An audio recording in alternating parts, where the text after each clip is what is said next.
जो हमने 5 research processes पढ़ी थी लास्ट प्रीवियस क्लासेस में, उसी को हम डिटेल में पढ़ने वाले हैं कि how to design research problem. तो स्टेप्स ऑलरेडी हम पढ़ चुके थे, लेकिन हमने क्या देखा था क्लासेस में? बस stage 1, stage 2, stage 3 like this, है ना। अब हम इसको डिटेल में देखते हैं कि स्टेज 1 फॉर्मुलेटिंग दी प्रॉब्लम है, तो उसको फॉर्मुलेट कैसे करते हैं।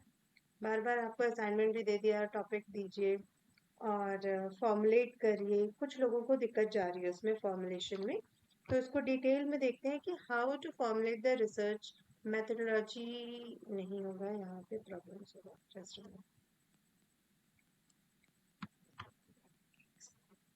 कि रिसर्च प्रॉब्लम या ऑब्जेक्टिव, जो टाइटल ऑफ रिसर्च है, उसको बनाने के लिए क्या क्या चीज़ें हमें ध्यान में रखनी है, या फिर हम ये कह सकते हैं कि कैसे बनाया जाता है रिसर्च प्रॉब्लम को। तो सबसे पहले स्पेसिफाई द रिसर्च ऑब्जेक्टिव। आपको बीइंग अ रिसर्चर ये जानना बहुत ज़रूरी है कि रिसर्च प्रॉब्लम क्या है। और जब हम रिसर्च ऑब्जेक्टिव की बात करते हैं या रिसर्च प्रॉब्लम की बात करते हैं, तो लास्टली मैंने बताया था कि ज़रूरी नहीं है जो रिसर्च है वो आपका प्रॉब्लम ओरिएंटेड ही हो। रिसर्च आप किसी विशेष उद्देश्य के लिए भी कर सकते हैं, ठीक है। तो सबसे पहले एक एग्जांपल लेती हूँ कि हम आइडेंटिफाई कैसे करेंगे रिसर्च प्रॉब्लम को, या फिर दूसरे किसी रिसर्च या दूसरे किसी कॉमन प्रॉब्लम्स को। इसको एक एग्जांपल से क्लियर करती हूँ। जैसे मैनेजमेंट की बात करूँ, बिजनेस ऑर्गेनाइजेशंस की हम बात करते हैं। मान लीजिए ऑर्गेनाइजेशन में दिन ब दिन हम देख रहे हैं कि एम्प्लॉयज़ जो है वो छुट्टियां बहुत ले रहे हैं, बिना बताए छुट्टियां ले रहे हैं, कुछ अप्रूव करा के छुट्टी ले रहे हैं, बट उनकी जो छुट्टी लेने की प्रवृत्ति है वो बढ़ती जा रही है। तो ये अपने आप में एक प्रॉब्लम है, right? फिर यदि हम बात करते हैं कि एक कंपनी बहुत अच्छे से परफॉर्म करी थी, कंपनी ए, जिसका नाम कंपनी ए है, बहुत अच्छे से काम कर रही है, मैन्युफैक्चरिंग कंपनी है, प्रोडक्ट की प्रॉपर मैन्युफैक्चरिंग कर रही है, और नए नए अच्छे अच्छे जो कैपेबल लोग हैं, जो एम्प्लॉयबल लोग हैं, है ना, जो उसके फील्ड के लोग हैं, उनको वो रिक्रूट भी कर रही है कंपनी, अपनी शामिल कर रही है, उनको प्रॉपरली सारी सर्विसेज दे रही है।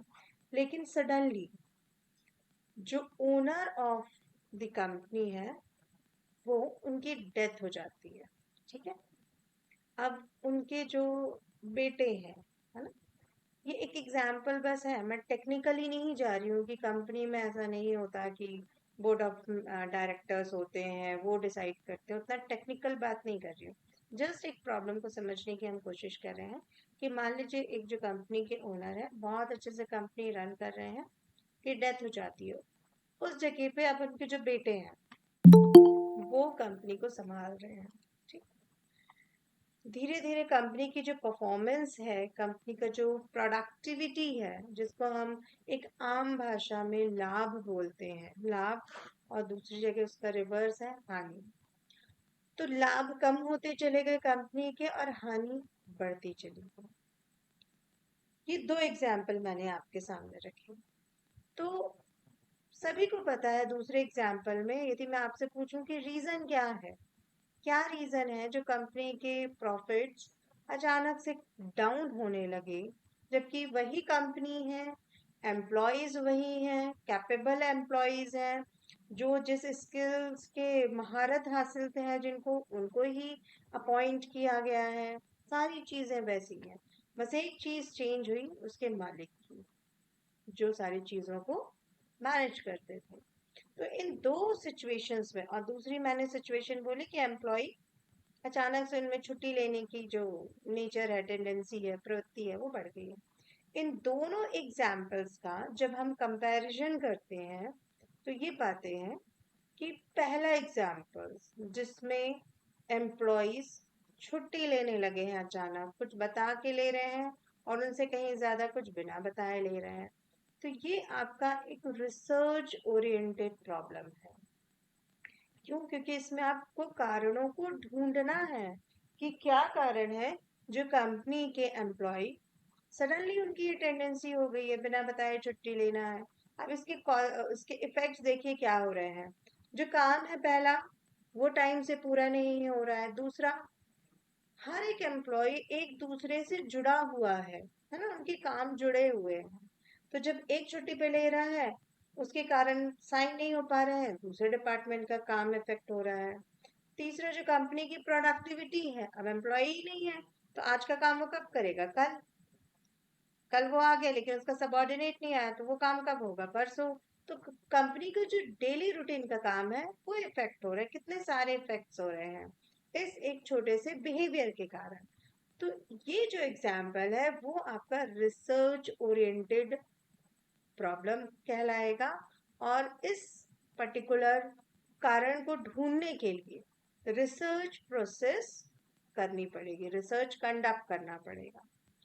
अब बात करते हैं दूसरे एग्जाम्पल्स की।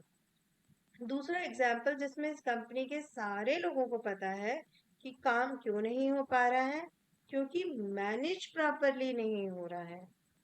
जो एक कंपनी को रन करने के लिए, चलाने की जो क्षमता है, वो नए मालिक में नहीं है, जो कि पुराने मालिक में थी।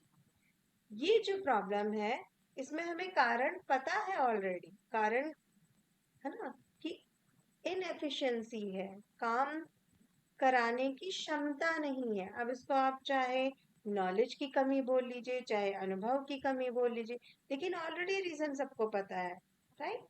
तो इस एग्जाम्पल में ये जो प्रॉब्लम है वो मैनेजमेंट से रिलेटेड प्रॉब्लम कहलाएगा, ना कि रिसर्च ओरिएंटेड प्रॉब्लम कहलाएगा। अब एक सवाल आपकी तरफ से होना था कि लेकिन यदि ये प्रॉब्लम हो रही है और कंपनी घाटे में जा रही है, तो हम ये फाइंड आउट तो कर सकते हैं ना कि ये जो मैनेजमेंट की कमी है इसको दूर कैसे किया जा सकता है। तो डेफिनेटली कारण हमको पता है, हम परिणाम या हम उसके सॉल्यूशंस इजीली बता सकते हैं। वो कंपनी के एम्प्लॉयज जो अनुभवी एम्प्लॉयज है, वो डेफिनेटली अपने नए मालिक को सॉल्यूशंस बता सकते हैं। तो यहाँ पे रिसर्च की जरूरत नहीं हुई, राइट? इसीलिए ये रिसर्च ओरिएंटेड प्रॉब्लम नहीं कहलाएगा, ये मैनेजमेंट ओरिएंटेड प्रॉब्लम कहलाएगा।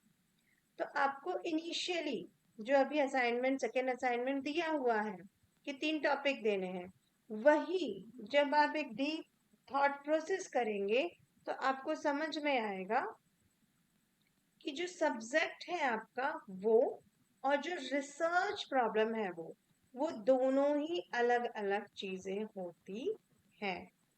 लिटरेचर की यदि हम बात करें, भाषा, चाहे वो इंग्लिश हो, चाहे वो हिंदी हो, संस्कृत हो, उर्दू, फारसी, जो भी भाषाएं हैं, उस पे यदि रिसर्च करना है तो आपका रिसर्च उन भाषा की लिटरेचर, जो साहित्य है, उस पर हो सकता है, ना कि उसके व्याकरण पर। आप भाषा की कमी नहीं ढूंढ सकते हैं। क्यों? क्योंकि वो रिसर्च प्रॉब्लम नहीं है। आप तो उस भाषा में अम, व्याकरण में कमी ढूंढ रहे हैं, है ना, नियमों में कमी ढूंढ रहे हैं। तो वो रिसर्च प्रॉब्लम कैसे होगी? हो सकता है, इसका एक एग्जांपल देती हूँ। हो सकता है, मान लीजिए अब मुझे जैसे छत्तीसगढ़ी नहीं आती है ना, तो एक रिसर्चर पॉइंट ऑफ व्यू से देखें तो आप ये रिसर्च कर सकते हैं कि ऐसे कितने लोग हैं छत्तीसगढ़ में जिनको छत्तीसगढ़ी भाषा का ज्ञान नहीं है। तो यहाँ भी देखिए, एक ये सिचुएशन है। और दूसरा, ऐसे भी लोग हैं जो मुझसे थोड़े अच्छे हैं, जिनको आती है बट थोड़ी थोड़ी आती है, जो छत्तीसगढ़ी भाषा बोल तो लेते हैं लेकिन ग्रामेटिकल मिस्टेक करते हैं। इन दोनों एग्जाम्पल्स में एट लास्ट आखिरकार आप क्या कर रहे हैं? भाषा के बारे में रिसर्च कर रहे हैं, है ना। यहाँ पे रिसर्च प्रॉब्लम दिख रही है कि ज्ञान में कमी है, भाषा नहीं आती है, उसके बहुत सारे रीजन हो सकते हैं। लेकिन अब बात करें आप कि कुछ लोग ग्रामेटिकल मिस्टेक भी करते हैं, है ना। क्यों करते हैं बोलने में? क्योंकि ज्ञान नहीं है, सीखा नहीं है, पढ़ा नहीं है, बहुत सारे उसके रीजन हो सकते हैं। ठीक। लेकिन क्या इसमें से कोई भी एक एग्जाम्पल हमने ऐसा पाया है कि छत्तीसगढ़ी में या किसी दूसरी भाषा में कि आना वर्ड के लिए ये प्रॉपर वर्ड नहीं है, उसके लिए दूसरा कोई एक वर्ड होना चाहिए, नहीं। हम किसी भाषा को में ये कमी निकाल ही नहीं सकते हैं। क्यों? क्योंकि हर भाषा अपने आप में परिपूर्ण होती है। भाषा को, हिंदी भाषा को हम डिवाइड जरूर कर सकते हैं, देसी भाषा में, लोकल भाषा में, है ना, शुद्ध भाषा में, पूर्ण भाषा, अपूर्ण भाषा। जहां हमें कमी दिखी हमने उस भाषा का नाम दे दिया अपूर्ण भाषा। की लोग बोलते तो है खड़ी बोली, जैसे बुंदेलखंड हो गया, मालवा हो गया, है ना। तो इन सभी जगहों में लोग बोलते तो जरूर है, लेकिन वो अपूर्ण भाषा है। क्यों? क्योंकि छोटी मोटी त्रुटियां उसमें देखी गई हैं। लेकिन वो सभी रिसर्च करने लायक भाषा से रिलेटेड टॉपिक बन सकते हैं। लेकिन कोई भी टॉपिक व्याकरण के ऊपर नहीं हो सकता, ग्रामर बेस्ड नहीं हो सकता है। वैसे ही किसी दूसरे सब्जेक्ट की हम बात करें, सपोज मैथ्स की बात करें, तो मैथ्स में आप बिल्कुल रिसर्च कर सकते हैं कि लीनियर जो इक्वेशन है ना, उस पे आप रिसर्च कर सकते हैं। ऑपरेशन रिसर्च, उस पे रिसर्च कर सकते हैं कि जो मेथड्स हैं उसमें से एप्रोप्रिएट मेथड्स कौन सी है। बट आप उसको ये नहीं बोल सकते कि जो ओ आर टेक्निक है प्रोडक्शन की, है ना, वो उसमें कमी है। आप कमी बता सकते हैं, लेकिन फॉर्मूला चेंज कर सकते हैं क्या? नहीं कर सकते। वो इक्वेशन अपने आप में परिपूर्ण है। तो आपको पहले ये समझना है कि सब्जेक्ट से रिलेटेड प्रॉब्लम क्या है और रिसर्च ओरिएंटेड प्रॉब्लम क्या है। मान लीजिए प्रोडक्शन प्रोसेस के लिए आपने OR technique, operation research technique follow की, और आपने ये पाया कि प्रोडक्शन में जहां 20 दिन में काम होना था, इस टेक्निक के कारण 25 दिन लग गए, 5 डेज ज्यादा लग गया। 5 डेज ज्यादा लगे तो मैन, मटेरियल, मशीन, बिजली, पानी, लेबर सब ज्यादा लगा, है ना। मशीन उतने ज्यादा घंटे चली तो मशीन में भी उसकी, जिसको हम डेप्रिसिएशन बोलते हैं, उसके मूल्य में कमी होना बोलते हैं, घिसावट हुई मशीन की भी। अब आप ये कहें कि नहीं, ये जो दिन के ज्यादा हुए हैं, प्रोडक्शन 20 की जगह 25 डेज लगे हैं, वो ऑपरेशन ऑपरेशन रिसर्च इस मेथड की कमी के कारण लगे हैं।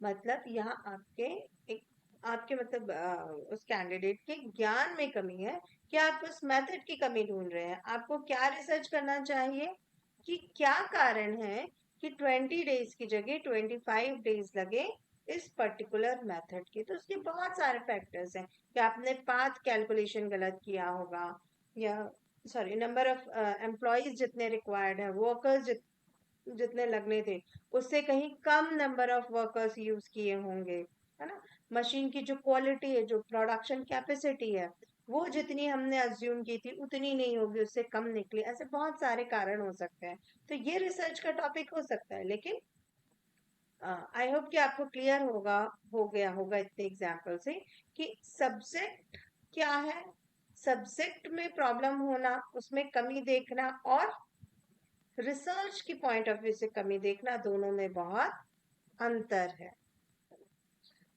अब जैसे ज्योग्राफी की बात करें, तो बिल्कुल आप ये स्टडी करके बोल सकते हैं कि यहाँ जो नदी है, इसने पूरे 2 गांवों के बीच से जो ये नदी गई है, उसने पानी की प्रॉब्लम क्रिएट कर दी है। एक गांव को तो पानी मिल रहा है लेकिन दूसरे गांव को नहीं मिल रहा है।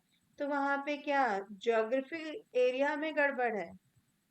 नहीं, क्योंकि वो रिसोर्स हम यूज कर रहे हैं, इसलिए हमें लग रहा है कि वो नदी वहां से नहीं जाके दूसरी किसी दिशा से आती, कहीं और से आती तो ज्यादा यूजफुल होती, है ना। क्योंकि वो रिसोर्स हम यूज कर रहे हैं, तो डेफिनेटली वो रिसोर्स जो नेचुरल रिसोर्स है उसमें हमें कमी दिख रही है। तो यहाँ पे रिसर्च टॉपिक क्या बन सकता है कि ऐसे क्या सॉल्यूशंस हो सकते हैं, ऐसे क्या तरीके हो सकते हैं जैसे उस पर्टिकुलर नदी के पानी को दोनों विलेजेस में प्रोवाइड कराया जाए। तो ये रिसर्च टॉपिक हो सकता है। लेकिन ये नहीं हो सकता कि वो जो नदी है वो गलत दिशा से गई है या गलत जगह से उसका बहाव है ना। तो आई होप कि आप पहले ये समझें कि आप जिस टॉपिक के बारे में बात कर रहे हैं वो एक रिसर्च प्रॉब्लम है या फिर सब्जेक्ट ओरिएंटेड किसी विषय की कोई कमी है। तो सबसे पहले आपको specify the research objective, objective को फाइंड आउट करना है। जब हमें क्लियर हो जाता है कि रिसर्च प्रॉब्लम जो हम थॉट प्रोसेस चल रहा है, विचार विमर्श, विचारों का आदान प्रदान चल रहा है हमारे मन में, जो ज्ञान के आधार पर, जो पुराने रिव्यू ऑफ लिटरेचर के आधार पर है, वो कंफर्म हो गया है कि ये रिसर्च प्रॉब्लम ही है। तो अब इससे जुड़े हुए कुछ ऑब्जेक्टिव्स, उद्देश्य आपको फाइंड आउट करने हैं, ढूंढने हैं। स्पेसिफाई मतलब स्पेसिफिक होना चाहिए। जैसे स्पेसिफिक का मतलब है, 2 सेंटेंस में बोल रही हूँ, छात्रों के व्यवहार का आकलन। भिलाई शहर के छात्रों के व्यवहार का आकलन, भिलाई शहर के प्राइमरी छात्र छात्राओं के व्यवहार का आकलन। ये 3 उदाहरण से क्लियर है। स्पेसिफाई ज्यादा कौन सा है? Third one. तो उतने ही specify, to the point research objective बनाने हैं। एक बार में नहीं बनेंगे, जितने अब ये प्रैक्टिकल अप्रोच बता रही हूँ, एक बार में नहीं बनेंगे। 5 ऑब्जेक्टिव यहाँ माइंड में आते हैं तो पूरे 5 को लिखिए, फिर उसको ट्राई करिए कि वो और टू द पॉइंट हो, और ज्यादा स्पेसिफिक हो, और धीरे धीरे बाकी को डिलीट करते जाइए। देन रिव्यू द एनवायरमेंट और कंटेक्स्ट ऑफ द प्रॉब्लम। जो आपको प्रॉब्लम लग रहा है, जो रिसर्च प्रॉब्लम लग रही है, उसके एनवायरमेंट की स्टडी करना बहुत जरूरी है, राइट? एनवायरमेंट से हम क्या समझ रहे हैं? आसपास का वातावरण। जैसे 2 एग्जाम्पल जो मैंने शुरू में लिए, कि एक में एम्प्लॉय की टेंडेंसी हो रही है ज्यादा छुट्टी मारने की, है ना? तो अब इसमें क्या जरूरत है कि एनवायरमेंट को हम चेक करें। एनवायरमेंट मतलब जिस कंपनी में ये सारे, कंपनी के सारे कर्मचारी हैं, अचानक से ऐसे वहां पे मैनेजमेंट में, या जो लोग कंपनी के रूल्स रेगुलेशंस चलाते हैं, एडमिनिस्ट्रेशन में है, वहां क्या ऐसे चेंजेस हुए हैं कि ये एक नेगेटिव बिहेवियर एम्प्लॉयज में देखा जा रहा है ना? हो सकता है मैनेजमेंट चेंज हुआ हो सकता है किसी नए एम्प्लॉय ने एज ए मैनेजर ज्वाइन किया हो सकता है वो मैनेजर का जो बिहेवियर हो बहुत रूड हो, है ना? जब रूड बिहेवियर होता है तो क्या होता है? रूड बिहेवियर होने से हम झुकते नहीं है और अड़ी मारते हैं, जिसके काम भाषा में बोलते हैं कि अच्छा ऐसे बात की, हम भी ऐसे बात करेंगे। एक ही नॉर्मल बिहेवियर की बात हो रही है ना?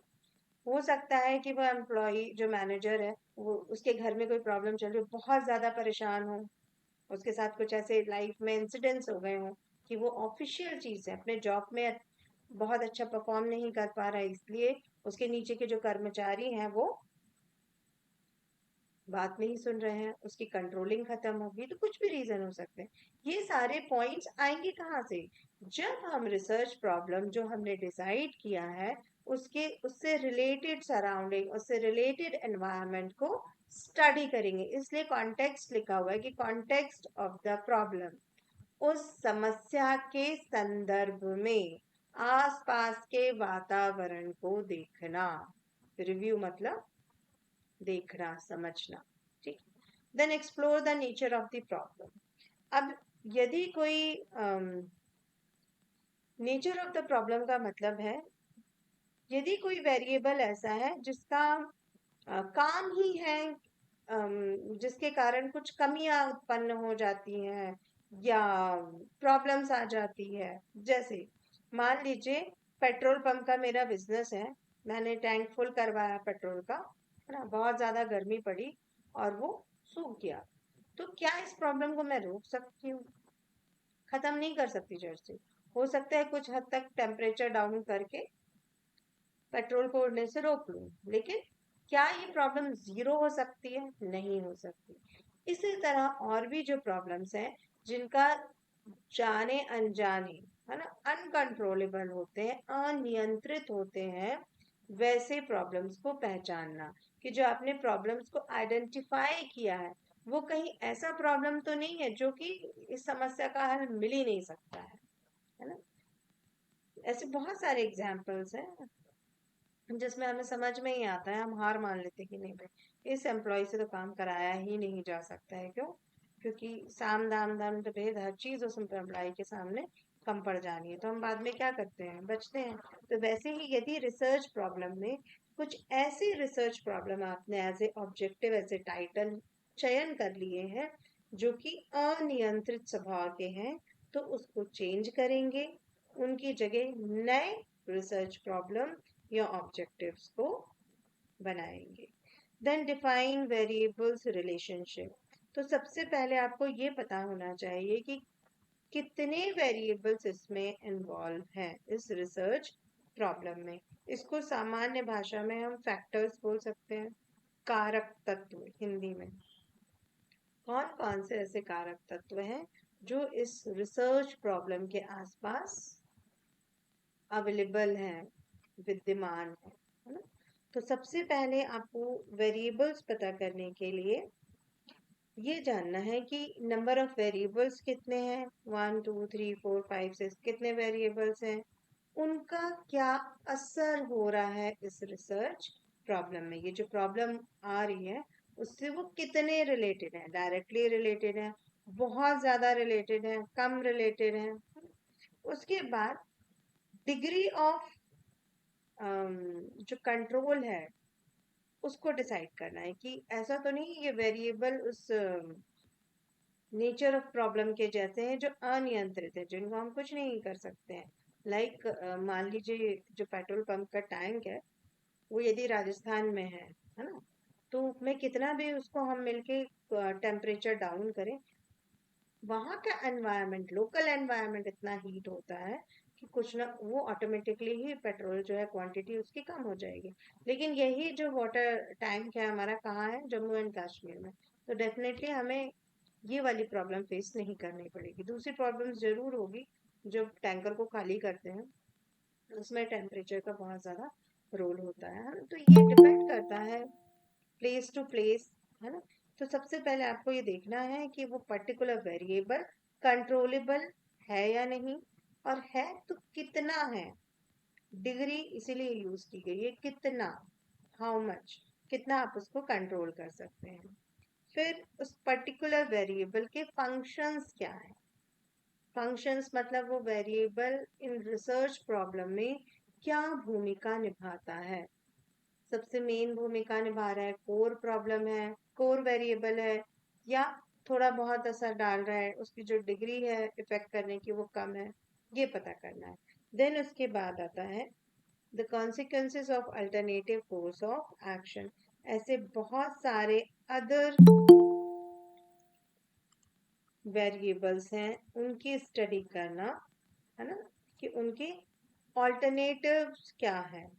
यदि कुछ ऐसे रिसर्च प्रॉब्लम है जिसमें कॉन्सिक्वेंसेस मतलब विचारों में मतभेद होना, झगड़े, झगड़े तो नहीं, मतभेद बोलेंगे, विचारों में जहाँ मतभेद होता है उसको कॉन्सिक्वेंसेस बोलते हैं।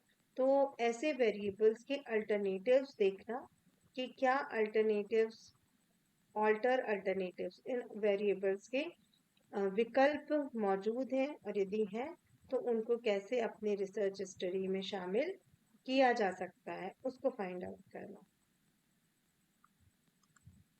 अब आते हैं बेसिक रिसर्च इश्यूज पे। जब रिसर्च प्रॉब्लम डिफाइन हो जाती है, देन कुछ ऐसे क्वेश्चंस आपको सामने आ सकते हैं जो टेक्नोलॉजी के एडवांसमेंट के कारण हो रहे हैं। जो new research technique, research tools वही हैं लेकिन उनको लगाने के, यूज करने के तरीके अलग हो गए हैं, है ना। जैसे हम किचन अप्लायंसेस में देख सकते हैं कि बहुत सारे जो हमारे ट्रेडिशनल अप्लायंसेस थे वो, उनकी प्रोसेसिंग अलग थी। अभी जो हम अप्लायंसेस यूज कर रहे हैं उनकी प्रोसेसिंग अलग है ना। कहाँ मिक्सर, कहाँ फूड प्रोसेसर, दोनों की फंक्शनिंग में बहुत ज़्यादा डिफरेंस है, राइट। तो वैसे ही टेक्नोलॉजी के कारण जो ऑटोमेटिकली चेंज हो रहे हैं, है ना, जो टेक्निक्स, न्यू टेक्नोलॉजी हमारे एनवायरनमेंट पे हम अडॉप्ट कर ले रहे हैं, शामिल कर ले रहे हैं, उसके यूज टू हो जा रहे हैं, उसके कारण कोई कमी आ रही है क्या, है ना? तो सबसे पहले ये क्वेश्चंस पूछेंगे या इसको फाइंड आउट करेंगे। आस्क द राइट क्वेश्चन, खुद से सही सवाल करना है कि ये प्रॉब्लम्स क्यों हो रही है। Then ask the right people. यदि ऐसा नहीं समझ में आता है कि ये प्रॉब्लम क्यों हो रही है, जो रिसर्च प्रॉब्लम आपने डिफाइन की है, तो जो सही या कहें जो उससे कंसर्न, उससे रिलेटेड लोग हैं, जिनको हम विशेषज्ञ या एक्सपर्ट कह सकते हैं, उनसे पूछेंगे। यदि यहाँ पे ये विशेषज्ञ और एक्सपर्ट क्लियर नहीं हुआ है तो उसको क्लियर करती हूँ। न्यूज़ चैनल में देखिएगा, आजकल किसी भी टॉपिक पे 2-4 एक्सपर्ट्स उस फील्ड से रिलेटेड, 3 से 4 एक्सपर्ट्स को बुलाते हैं और उनके व्यूज लेते हैं, चाहे वो वर्किंग हो चाहे वो रिटायर्ड हो, है ना। तो इट डजेंट मैटर कि वो अभी काम उस फील्ड में कर रहे हैं नहीं, लेकिन उनको काम का अनुभव इतना हो गया है कि उनके जो व्यूज हैं वो बहुत मायने रखते हैं। तो ऐसे लोगों से डिस्कस करना जो सही जानकारी आपको उस रिसर्च प्रॉब्लम से दे सके, है ना। मान लीजिए हम सोच रहे हैं कि नहीं, इस पर्टिकुलर एरिया में रिसर्च पॉसिबल है, लेकिन जब एक्सपर्ट से डिस्कशन किया तो समझ में आया कि नहीं, ये जो टेंडेंसी इस पर्टिकुलर एरिया में वो होती ही है। आप कितना भी सॉल्यूशंस फाइंड आउट कर लें, वो प्रॉब्लम सॉल्व नहीं हो सकती है। Then ask question to the right way. जो क्वेश्चन करने का तरीका है वो सही होना चाहिए। Then obtain answer to questions. जिस क्वेश्चन का आंसर आपको सही लगे कि मिल चुका है, रिसर्च करने में अब इस टॉपिक में कोई प्रॉब्लम नहीं है, उसी आंसर्स को अपना गाइडलाइन मान के आप रिसर्च कर सकते हैं। ये एक केस है, इसको हम पढ़ते हैं, इन शॉर्ट बताती हूँ। टाइटल ही देखिए क्या लिखा हुआ, case let the Coke versus original Coke. जो कोको कोला कंपनी थी उसने मिड 80s में, 80s के दशक में एक नया प्रोडक्ट, कर्सर से दिखाती हूँ तो आपको समझ में, एक ये नया प्रोडक्ट इंट्रोड्यूस किया, लॉन्च किया, जिसमें उसने ये डिसाइड किया, डिसाइड नहीं किया, उसने ये पाया, है ना, ये सबूत उसको मिले, कंपनी को ये एविडेंस, सबूत मिले कि जो टेस्ट है वो बहुत ज्यादा लोग पसंद नहीं कर रहे हैं। कोक जो है वो, उसकी बिक्री कम हो रही है ओनली बिकॉज ऑफ टेस्ट। तो जब मार्केट शेयर की बात करें तो लेट 1970s में, है ना, उसके जो शेयर थे और अर्ली 80s में वो बहुत ज्यादा मार्केट शेयर इस कंपनी के कम होने लगे। फिर कंपनी ने एक नया प्रोडक्ट लॉन्च करने की सोची, जिसको नाम दिया न्यू कोक, जो कि पुराने कोक की तुलना में, ओरिजिनल कोक की तुलना में थोड़ा सा मीठा, स्वीटली रखा गया, है ना? बहुत स्ट्रॉन्ग है कोक, उसमें स्वीटनेस के साथ इंट्रोड्यूस किया। देन ये डिसीजन कैसे हुआ, है ना, कि उसकी स्वीटनेस बढ़ा दी जाए। तो कंपनी ने करीबन 2 लाख ब्लाइंड प्रोडक्ट टेस्ट किए, मतलब लोगों की आंखों में पट्टी बांध के उनको वो एक कोल्ड ड्रिंक टेस्ट करवाई। ये कहाँ हुआ, यूनाइटेड स्टेट्स में।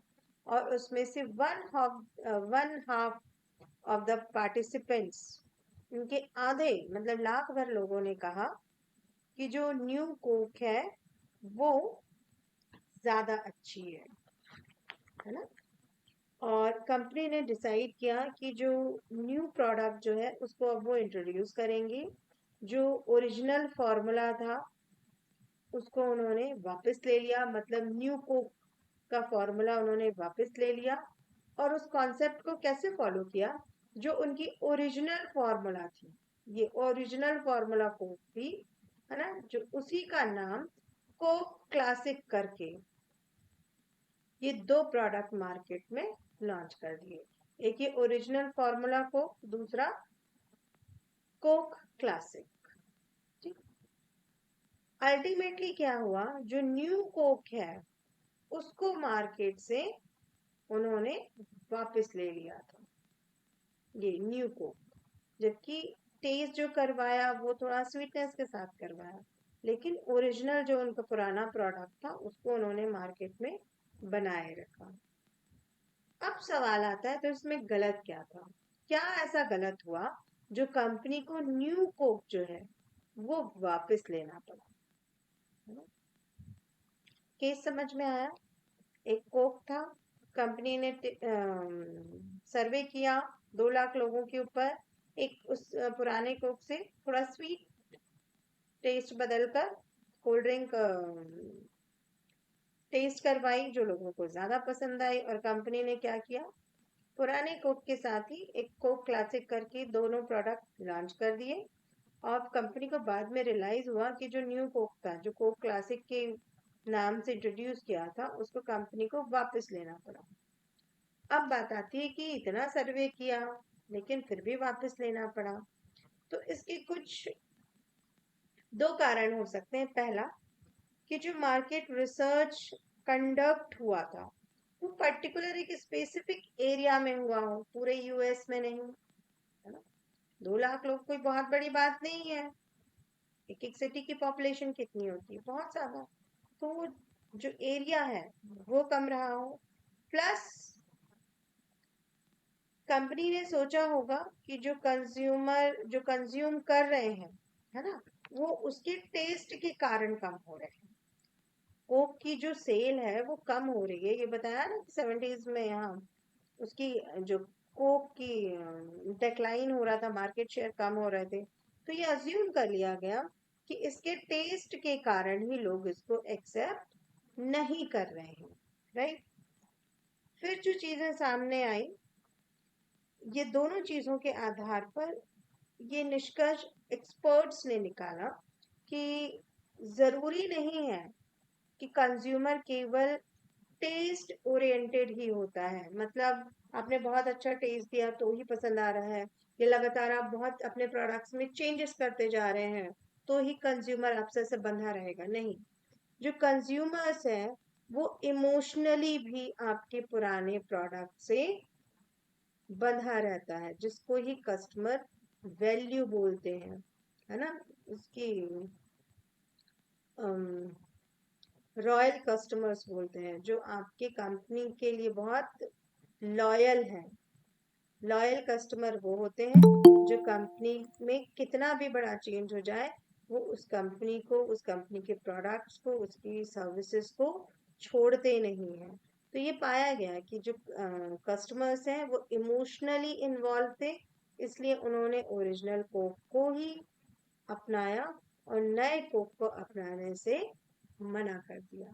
तो देखिए, एक रिसर्च करने के बाद जो डिसीजन लिया उसका कितना बड़ा रोल होता है। तो केवल रिसर्च नहीं करना है, रिसर्च प्रॉब्लम आइडेंटिफाई नहीं करनी है, जो आप being a research solutions provide करेंगे या सजेशंस देंगे, सुझाव देंगे, वो कितना अहम है इस केस स्टडी से पता चलता है। तो प्रॉब्लम समझ में आई कि जो प्रॉब्लम का, ये तो फिलहाल रिसर्च प्रॉब्लम की फॉर्मुलेशन से रिलेटेड केस है, जिसमें हम ये कह सकते हैं कि जो प्रॉब्लम थी उसका जो रिसर्च का आधार, जो प्रॉब्लम चुना गया वही गलत था, है ना। ये रिसर्च ये मान के किया गया कंज्यूमर को टेस्ट पसंद नहीं आ रहा, तो ये जो प्रॉब्लम का आधार लिया गया, बेस लिया गया, वही गलत था। इस वजह से वो नया प्रोडक्ट नहीं चला। तो आपको हमेशा ध्यान रखना है, जब आप रिसर्च प्रॉब्लम फॉर्मुलेट करते हैं तो relate answer to the needs of the research user और क्लाइंट, कि आप जो ये जो आंसर मिला है, ऑब्टेन आंसर टू क्वेश्चन ना, ये सारे क्वेश्चंस के जो आंसर आए हैं उसको रिलेट करिए कि क्या ऐसे रिसर्च की सच में जरूरत है यूजर्स के लिए, आने वाले लोगों के लिए, समाज के लिए, और communicate effectively and in a way that the users understand. और यदि लगता है कि हाँ इस रिसर्च की ज़रूरत है, तो फिर उसको प्रॉपरली रिसर्च करिए और अपने यूजर्स के लिए इफेक्टिवली, जिनके कि वो यूज कर पाए, ऐसे प्रोवाइड करवाइए। ये स्टेज 1 था, फॉर्मुलेशन ऑफ रिसर्च प्रॉब्लम। अब बात करते हैं स्टेज 2, मेथड्स ऑफ इंक्वायरी। जब प्रॉब्लम समझ में आ जाती है कि हाँ पर्टिकुलर क्या प्रॉब्लम है, तो हम इंक्वायरी करते हैं। प्रॉब्लम आई तो उसके हम सबूत ढूंढेंगे ना, फिगर फाइंड आउट करेंगे कि वो प्रॉब्लम क्यों हुई, कैसे हुई। तो एक मेथड है, एक रिसर्च मेथड है, दैट इज साइंटिफिक मेथड, जिसको हम साइंटिफिक रिसर्च भी बोलते हैं, और ये एक इन्वेस्टिगेशन का सबसे इम्पॉर्टेंट जिसको बोलते हैं ना टेक्निक, औजार, टूल है, जिससे इस प्रकार के आंसर्स मिल जाते हैं। तो सबसे पहले अपने पुराने, अपने जो ऑलरेडी आपको नॉलेज है उसको आधार बनाकर, उसके आधार पर ये कुछ पॉइंट्स दिए गए हैं, उनको फाइंड आउट करना है। सबसे पहले ऑब्जर्वेशन। तो क्या चीज ऑब्जर्वेशन करनी है? प्रॉब्लम, क्योंकि रिसर्च में आपने क्या लिया टाइटल में? प्रॉब्लम। तो उस रिसर्च प्रॉब्लम को के बारे में अच्छे से जानकारी लीजिए। सामान्य भाषा में, एक आम भाषा में इसका मतलब है जिस टॉपिक को आपने रिसर्च के लिए चुन लिया है उसके बारे में अच्छे से, खूब अच्छे से, जितना हो सकता है पढ़ें। आपको वो कॉन्सेप्ट, वो टॉपिक क्लियर होना चाहिए, बहुत अच्छे से क्लियर होना चाहिए। उसके जितने भी सिग्निफिकेंट फैक्टर्स हैं, महत्वपूर्ण बातें हैं, कमियां हैं, वो सब पता होना चाहिए। ठीक। दूसरा आता है फॉर्मुलेशन ऑफ हाइपोथेसिस। जब ऑब्जर्वेशन कंप्लीट हो जाता है, जब हमें उस टॉपिक के बारे में अच्छी बातें और नेगेटिव पॉइंट्स दोनों पता है, कमियां भी पता है, तो रिसर्च हाइपोथेसिस बनाइए। हाइपोथेसिस कैसे बनती है? हाइपोथेसिस बनती है आपके प्रिडिक्शंस पे, कि कितना अच्छा आप नॉलेज के आधार पे, चूंकि अब आपने बहुत ज्यादा स्टडी कर ली उस टॉपिक की, तो हाइपोथेसिस बनाएंगे कि क्या विकल्प आपको नल हाइपोथेसिस में लेने हैं, क्या विकल्प आपको ऑल्टरनेट हाइपोथेसिस में लेने हैं। जिनको ये दो टर्मिनोलॉजी क्लियर नहीं है वो इतना ही समझे कि हाइपोथेसिस एक परिकल्पना होती है, एक प्रिडिक्शन होता है, एक सोच होती है जो फ्यूचर के बारे में होती है, कि फ्यूचर में ऐसा होगा। फ्यूचर में ऐसे दो वेरिएबल, फ्यूचर में मतलब इन दो वेरिएबल्स के बीच रिलेशन नहीं है, या रिलेशन है, बहुत अच्छा रिलेशन है। तो फ्यूचर के बारे में है कि जो आप प्रॉब्लम आपने निकाली है उससे रिलेटेड हाइपोथेसिस बना रहे हैं। डिटेल को हम इस चैप्टर के डिटेल में फिर एक बार रिवाइज करेंगे।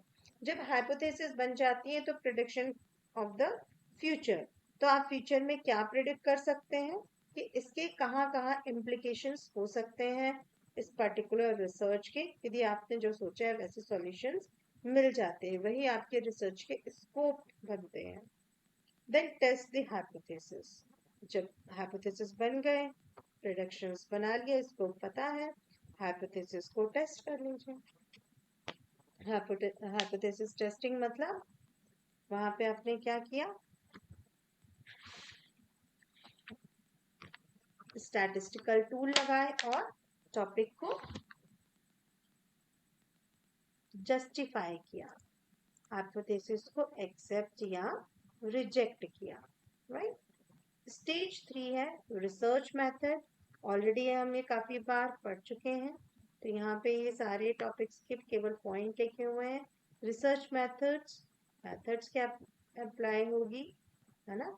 इसके पहले आपको डेटा पता होना चाहिए कि आपका जो रिसर्च है वो ऑब्जेक्टिव है या सब्जेक्टिव है ना। जो रिसर्च कलेक्ट कर रहे हैं वो ऑब्जेक्टिव होगा या सब्जेक्टिव होगा। ये बाकी पॉइंट्स तो आप लोगों को अच्छे से पता ही है, बट टॉपिक को कंप्लीट करने के लिए यहाँ लिख दिया गया है। रिसर्च डिजाइन, रिसर्च डिजाइन की प्रोसेस क्या होगी, यूनिवर्स क्या होगा, सैंपल कैसे डिसाइड करेंगे, data collection techniques, primary data, secondary data है, तो प्राइमरी डेटा का सोर्सेस क्या होंगे, सेकेंडरी डेटा के सोर्सेस क्या होंगे, सैंपल डिजाइन, सैंपल को कैसे आप, रैंडम सैम्पलिंग है, याद है ना, कन्विंस रैंडम सैम्पलिंग है, रैंडम सैम्पलिंग है, क्लस्टर सैम्पलिंग है, कौन सी सैम्पलिंग आएगी।